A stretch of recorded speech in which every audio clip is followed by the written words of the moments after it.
Hello everyone. अब तक हमने एस्टेट पीजीटी फिजिक्स 2022 के पेपर के 91 से लेके 130 तक क्वेश्चन कंप्लीट कर लिए हैं। आज हम डिस्कस करेंगे अपना क्वेश्चन नंबर 131। 131 क्वेश्चन क्या है? If epsilon note is the permittivity of free space. अगर एप्सिलॉन नोट हमारे पास क्या है? परमिटिविटी है फ्री स्पेस की।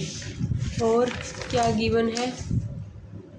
एंड जो E है वो क्या है? E is the electric field. Then epsilon note into E square has the dimension of. तो ये पूछा है कि epsilon note into E square जो है वो किसकी डायमेंशन है। तो देखो कैसे करेंगे। हमें पता है जो एनर्जी का रिलेशन होता है वो क्या होता है? एनर्जी डेंसिटी का उसमें एप्सिलॉन नोट ई स्क्वायर दोनों आते हैं। तो वो क्या फार्मूला होता है? U E is equal to 1/2 epsilon naught E square. और ये क्या है? Energy density. ये तो इसका मतलब पूरी की पूरी डायमेंशन किसकी है? एनर्जी डेंसिटी की, क्योंकि 1/2 क्या है? कांस्टेंट है। तो एनर्जी डेंसिटी क्या है? एनर्जी जैसे डेंसिटी क्या होती है? मास पर यूनिट वॉल्यूम। तो वो क्या है? Mass density. अगर एनर्जी डेंसिटी है इसका मतलब क्या? Energy by volume. तो एनर्जी को हम कैसे लिखते हैं? Force into displacement. और वॉल्यूम को क्या लिखते हैं? Area into displacement. डिस्प्लेसमेंट से डिस्प्लेसमेंट कट गया, फोर्स पर यूनिट एरिया। अगर ऑप्शन में प्रेशर होता तो प्रेशर लिख देते कि वो किसके similar I? Epsilon naught E square, pressure के। अब अगर ऑप्शन में एनर्जी डेंसिटी है तो अब हम क्या लिखेंगे? Energy density. अब हम करते हैं अपना क्वेश्चन नंबर 132। क्वेश्चन नंबर 132 क्या है? A current as a function of time can be describe as I is equal to T square for t lie between 0 to t। एक करंट है वो कैसे? As a function of time जो है I, मतलब I जो current है वो टाइम का फंक्शन किस तरीके से है? I is equal to T square से। और जो t है वो क्या है? जीरो से हमारे पास t के बीच में है। The RMS value of this current is. हमें क्या निकालनी है? RMS वैल्यू निकालनी है इस करंट की। तो कैसे करेंगे इसको देखते हैं हम। सबसे पहले हम इसमें RMS वैल्यू को ही लिख लेते हैं। जो RMS वैल्यू है उसका क्या रिलेशन है? RMS का मतलब है रूट, मीन और स्क्वायर। पीछे से चलेंगे, सबसे पहले ले लेंगे करंट का स्क्वायर, फिर लेना है मीन कैसे निकालते हैं? मान लो यहाँ 0 से लेके t तक की टर्म है मान लो, तो उन सब का इंटीग्रेशन। और विद क्या है? Total current divide by total time होता है ना। तो कैसे लेंगे? तो यहाँ पर जो हम लेंगे वो क्या होगा? I तो स्क्वायर करंट का स्क्वायर है। अब है मीन वैल्यू, तो 0 से t तक I square dt divided by total time 1/t। और उसके बाद क्या है? रूट। और उसके बाद उसका कर लिया रूट।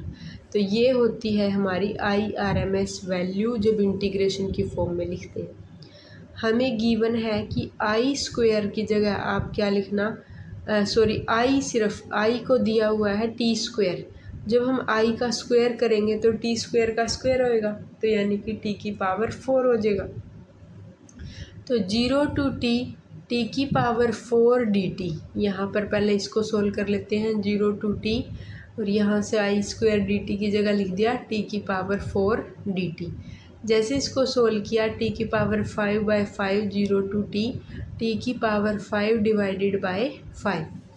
अब बच गया हमारे पास क्या निकालना? Calculate the mean square value. तो वो क्या है? यहाँ तक सोल्व करिए, अभी तक तो हमने अब उसका 1/t कर दिया, तो आ गया t की पावर 4/5। अब बच गया इसका रूट निकालना।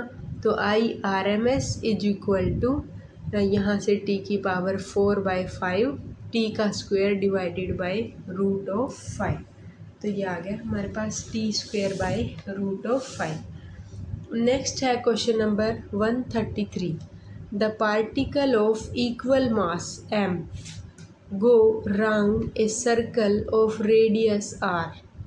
एक पार्टिकल है, उसका मास क्या है, m है, वो राउंड राउंड घूमता है एक सर्कल के अराउंड, जिस सर्कल की रेडियस क्या है, r है, under the action of their mutual gravitational attraction. किस एक्शन से, म्यूचुअल ग्रेविटेशनल अट्रैक्शन से। The speed of each particle is, जो पार्टिकल थे, दो पार्टिकल थे ना, टू पार्टिकल, दोनों का मास भी m था, सर्कल के अराउंड मूव कर रहे थे, सर्कल की रेडियस r थी, under the action of mutual gravitational attraction. Speed of each particle is, दोनों पार्टिकल की हमें क्या बतानी है, स्पीड बतानी है। तो देखो क्वेश्चन नंबर 133। तो देखो हम सबसे पहले देखते हैं कि क्या गिवन है। दो इक्वल मास दिए हुए हैं m, और वो रिवॉल्व कर रहे हैं, स्टेबली मूव कर रहे हैं सर्कुलर ऑर्बिट में, रेडियस जिसकी r है, under their mutual gravitational force. तो they must be situated diametrically opposite to each other, यानी कि वो ऐसे रखे हैं और उनके बीच में डिस्टेंस है r, सॉरी ये वाली डिस्टेंस रेडियस अगर r है तो टोटल डिस्टेंस देखो उनके बीच में कितनी हो जाएगी, 2r। तो जो d है उन दोनों के बीच में वो कितनी है, 2r है। ग्रेविटेशनल फोर्स ऑफ अट्रैक्शन अगर देखें तो वो कितना है, Fg। तो न्यूटन लॉ ऑफ ग्रेविटेशन से जो म्यूचुअल फोर्स एक्ट कर रहा है उन दोनों के बीच में, मास तो सेम ही है, ये भी m और ये भी m। तो ग्रेविटेशनल फोर्स कितना लग रहा है, Gm m/r²। r यहाँ पर देखो कितनी है सेपरेशन, 2r है, तो यहाँ हम लिखेंगे 2r का स्क्वायर, तो यानी कि Gm का स्क्वायर डिवाइडेड बाय 4r का स्क्वायर। और दूसरा फोर्स क्या लग रहा है, वो घूम रहे हैं डायमेट्रिकली, तो एक फोर्स जो है वो सेंट्रीपिटल फोर्स है, सेंट्रीपिटल फोर्स।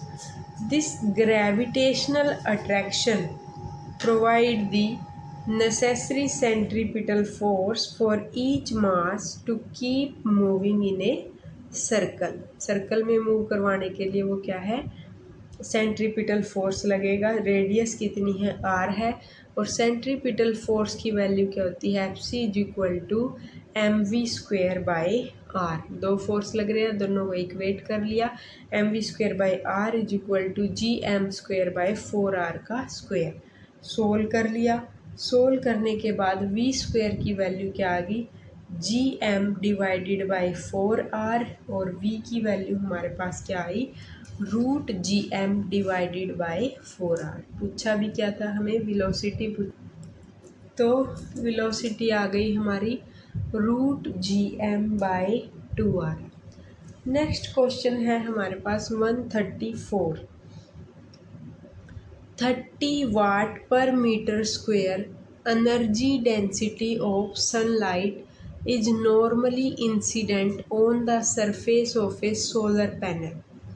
इतनी एनर्जी डेंसिटी की सनलाइट हमने नॉर्मली इंसिडेंट करवाई है किस पर, on the surface of a solar panel.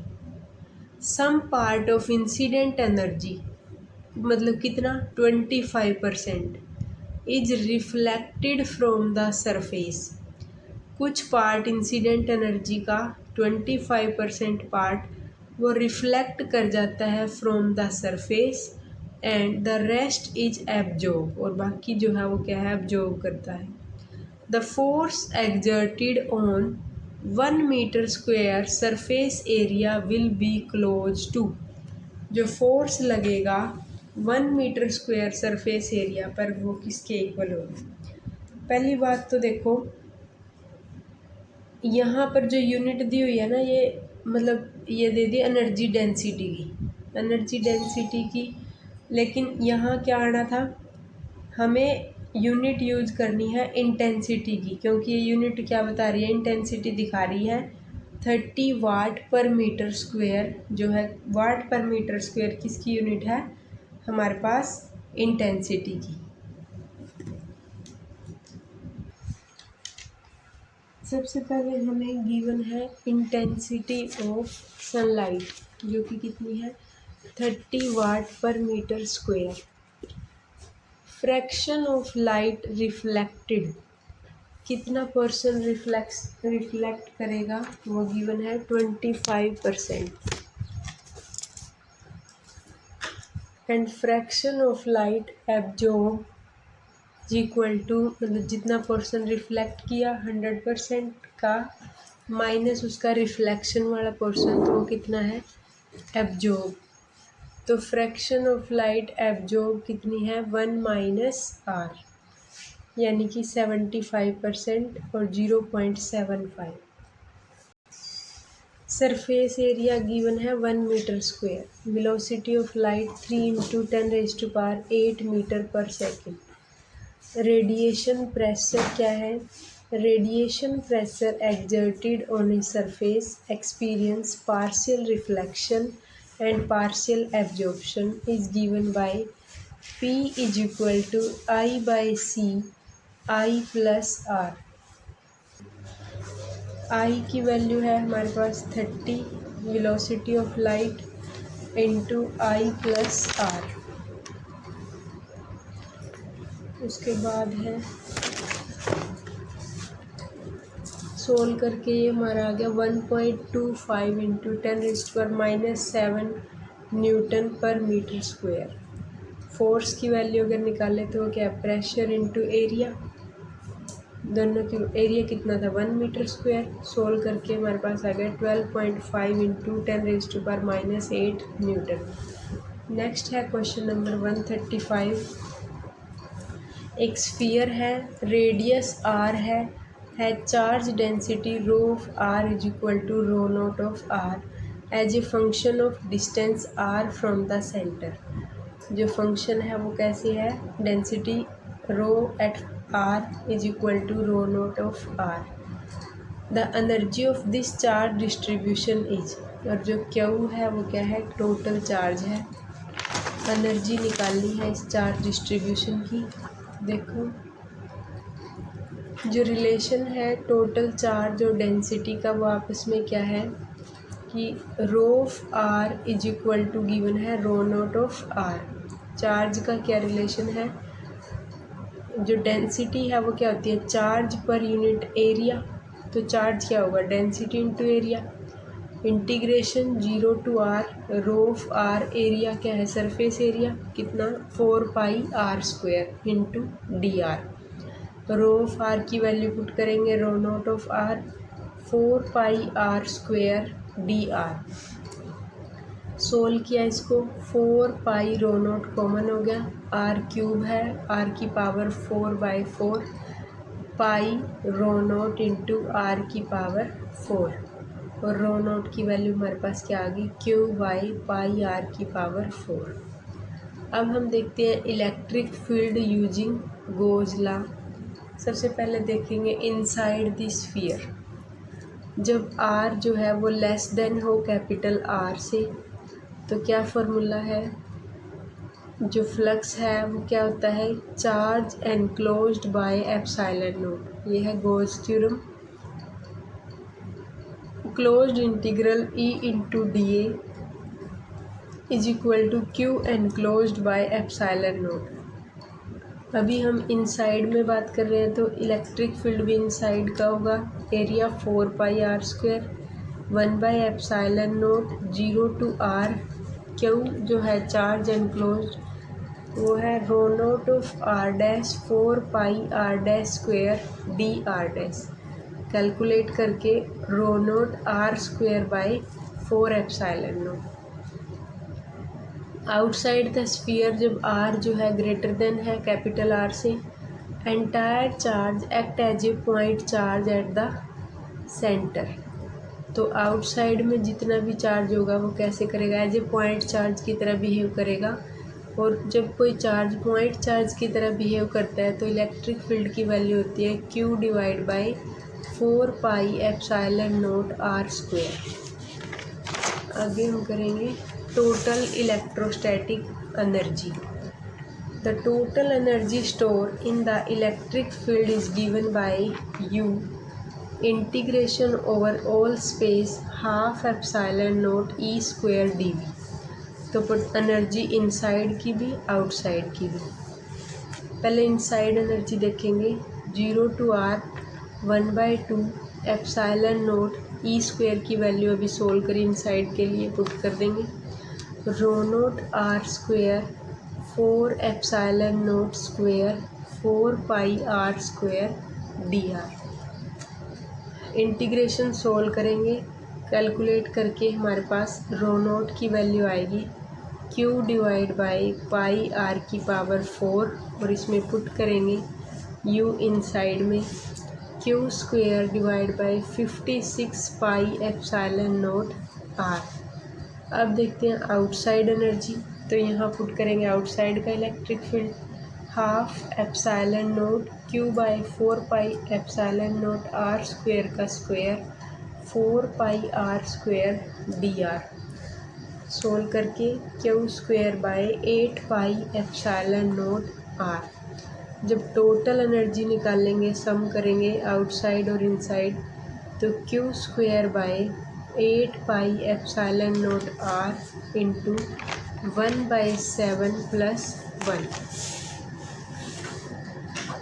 Solve करने के बाद हमारे पास आ गया total charge 1/7 pi epsilon note q square by r। Next है क्वेश्चन नंबर 136।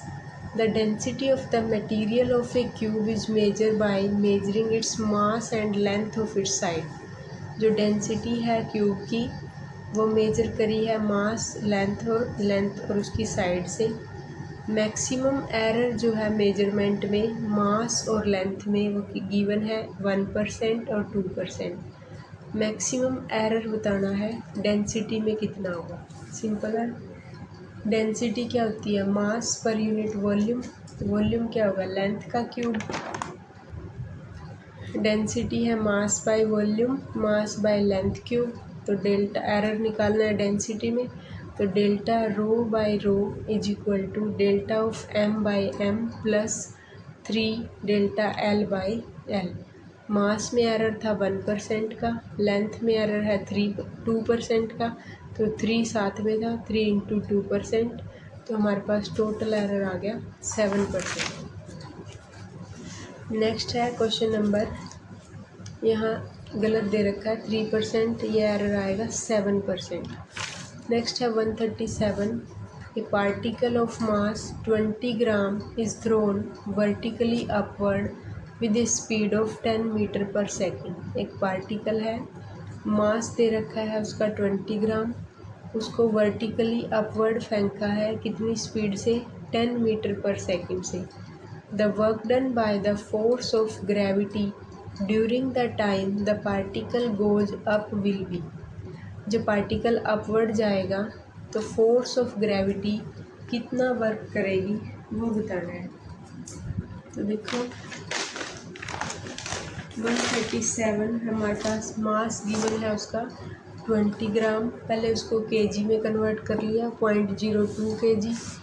इनिशियल जो वेलोसिटी है वो गिवन है 10 मीटर पर सेकेंड। जब हम किसी पार्टिकल को अपवर्ड फेंकेंगे तो फाइनल किसी न किसी पॉइंट पर 1 सेकंड के लिए वो ज़रूर रुकेगा, तो उसकी फ़ाइनल वेलोसिटी जब वो अपनी मैक्सिमम हाइट पर होगा तो वो क्या हो जाएगी 0। अब दो तरीके से कर सकते हैं इसको, या तो सिंपल v = u + at जो काइनेमेटिक इक्वेशन है वहाँ से कर लो, या फिर हम इसको वर्क एनर्जी थ्योरम से कर लेंगे। तो वर्क एनर्जी थ्योरम क्या है कि जो वर्क डन है बाय ग्रेविटी वो क्या होएगा, क्योंकि यहाँ पर काइनेटिक एनर्जी है तो वर्क डन बाय ग्रेविटी तो is equal to kinetic energy का change, kinetic energy final minus kinetic energy initial. Final kinetic energy half mv² minus half mu²। Velocity 0 है तो फाइनल काइनेटिक एनर्जी तो 0 होगी। Initial minus half मास की value put करो initial velocity की, work done by gravity आ जाएगा हमारे पास 1 joule. ये क्या है, ग्रेविटी डाउनवर्ड की तरफ करेगी, इसलिए साइन जो है वो क्या है, नेगेटिव है। नेक्स्ट है क्वेश्चन नंबर 138। क्वेश्चन है electric field inside an insulated cylinder with radius R. एक इलेक्ट्रिक फील्ड जो है किसके इनसाइड में पूछा है और सिलेंडर कैसा है, इंसुलेटर है, इंसुलेटेड सिलेंडर, रेडियस है R, where its axis is on Z axis, जो उसकी एक्सिस लेनी है वो किसके अलोंग लेनी है, जेड एक्सिस के along, and carrying polarization P vector is equal to P X cap, और जो उसकी पोलराइजेशन है वो कितनी है, एक्स डायरेक्शन में है, पी एक्स कैप है।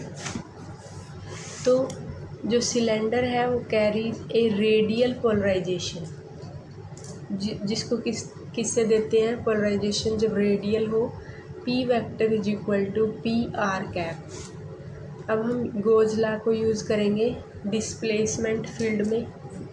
Goes law for the displacement field, since there are no free charges, क्योंकि इन्होंने पहले ही बोल दिया कि ये क्या है, इंसुलेटर है, तो अंदर कोई चार्ज फ्री नहीं है, जो डेंसिटी है फ्री चार्जेस की वो क्या है, 0 है। Inside the insulated cylinder the net free charge enclose by any coaxial cylinder Gaussian surface, तो नेट फील्ड भी क्या हो जाएगा, उसकी वजह से 0 हो जाएगा। जब चार्ज ही नहीं है तो इलेक्ट्रिक फील्ड भी क्या हो जाएगा, फिर 0। अब हम अप्लाई करेंगे डिस्प्लेसमेंट वेक्टर से, close integral D into D is equal to Q free, और चार्ज जो है इनक्लोज में कितना है, तो वो क्या है, 0 है। तो due to cylindrical symmetry this directly give the displacement vector क्या हो जाएगा, 0। अब हम रिलेट करेंगे डिस्प्लेसमेंट वेक्टर को, इलेक्ट्रिक फील्ड को और पोलराइजेशन को, सब में रिलेशन है। D vector is equal to epsilon naught E vector plus P vector. Solve करेंगे इलेक्ट्रिक फील्ड के लिए, डी की वैल्यू तो क्या थी, 0 थी, यहाँ पुट कर दी 0, और पोलराइजेशन की जो रेडियल डायरेक्शन में था वो क्या है, पी आर कैप।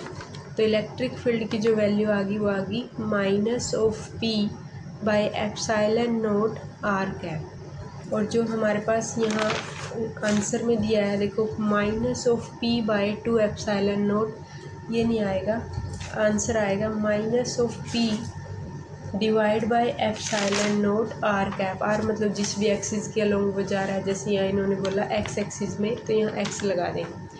अब 2 लगाने का क्या मतलब है कि जो फैक्टर है 2 का usually appear in problem involving a uniformly polarize cylinder. अगर ये हमें बोलते कि सिलेंडर जो है वो सब जगह से यूनिफॉर्मली पोलराइज है अलोंग ए ट्रांसवर्स एक्सिस, हमारे पास यहाँ क्या है, रेडियल एक्सिस है, अगर वो ट्रांसवर्स एक्सिस में होता तो हम 2 लगा देते, but for purely radial polarization it cancel out complete. Next है question 139। The equivalent resistance of 2 resistor when connected in series is 18 ohm. जो 2 रजिस्टर है जब उनको सीरीज में लगाते हैं तो उनका रेजिस्टेंस आता है 18 ओम। When they are connected in parallel, the equivalent resistance is 4 ohm। अगर जब उनको हम पैरेलल में लगाएं तो क्या आएगा, 4 ohm। The resistance of these resistors are respectively, अलग अलग बताना है कि इनका रेजिस्टेंस कितना है। तो देखो, जब रेजिस्टेंस कहाँ थे, सीरीज में थे, तो R1 प्लस R2 क्या है, 18 ओम है। जब वो पैरेलल में है तो फॉर्मूला लगेगा पैरेलल का, R1 into R2 by R1 plus R2, वो क्या है, 4 ओम। अब चेक करते हैं दोनों को अलग अलग से कि R1 और R2 दोनों की वैल्यू क्या है। तो यहाँ से देखो, R1 into R2, R1 plus R2 को हम पुट कर ले, 18 ओम, यहाँ से 18 is equal to 4, R1 into R2 की मल्टीप्लाई करके आ गया 72। अब हमें क्या चाहिए कि मल्टीप्लाई करने से तो 72 आए, और ऐड करने से 18 आए। अपने आप ही ऑप्शन को देख के चेक करना पड़ेगा कि ऐसा किससे बन रहा है। तो ये है 12 और 6, तो एक हो जाएगा 12 ओम का और दूसरा हो जाएगा 6 ओम का। नेक्स्ट है क्वेश्चन नंबर 140। 140 क्वेश्चन क्या है, A current of 2 ampere flow through 2 ohm resistor when connected across a battery। Current flow करेगा 2 एम्पियर का जब रेजिस्टेंस कितना हो, 2 ओम का हो, और जब उसको बैटरी से कनेक्ट करें। The same battery supply a current of 0.5 ampere. Same battery current कितना देगी, 0.5 देगी। कब, when connected across a 9 ohm resistor. अब उसको कनेक्ट कर दिया है 9 ओम के रजिस्टर से। The internal resistance of battery is. अब हमें रिलेशन पता होना चाहिए एक्सटर्नल रेजिस्टेंस में, बैटरी से और इंटरनल रेजिस्टेंस के बीच में। तो देखो क्या रिलेशन है इनका। वैसे भी हमें पता है जब इंटरनल रेजिस्टेंस की बात हो तो ईएमएफ का केस है कि let the electromotive force of the battery, वो कितना है, ई है, एंड उसका इंटरनल रेजिस्टेंस कितना है, स्मॉल आर। जो रिलेशन है between current, resistance and internal resistance small R, तो वो क्या रिलेशन है, I is equal to E M F divide by R plus R, और E M F is equal to I into R plus are.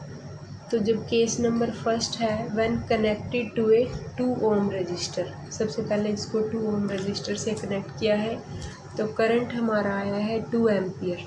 Put करेंगे EMF की value 2 into 2 plus R, तो ये आ जाएगा 4 प्लस 2 आर। अब हमने उसको connect कर दिया है 9 ओम के रजिस्टर से, तो करंट है 0.5 एम्पियर। तो ई की वैल्यू क्या है, 0.5, 9 प्लस आर, तो 4.5 प्लस 0.5 आर। अब दोनों को इक्वेट कर लेंगे क्योंकि ये भी ईएमएफ है, ये भी ईएमएफ है। तो 4 plus 2 R, 4.5 plus 0.5 R. Solve करेंगे, इंटरनल रेजिस्टेंस की वैल्यू आ जाएगी 1/3 ओम। 10 क्वेश्चन कंप्लीट हो गए हैं, सिर्फ 10 क्वेश्चन बचते हैं इस 22 वाले पेपर के। इसको हम अपने नेक्स्ट वीडियो में कर लेंगे। Thank you.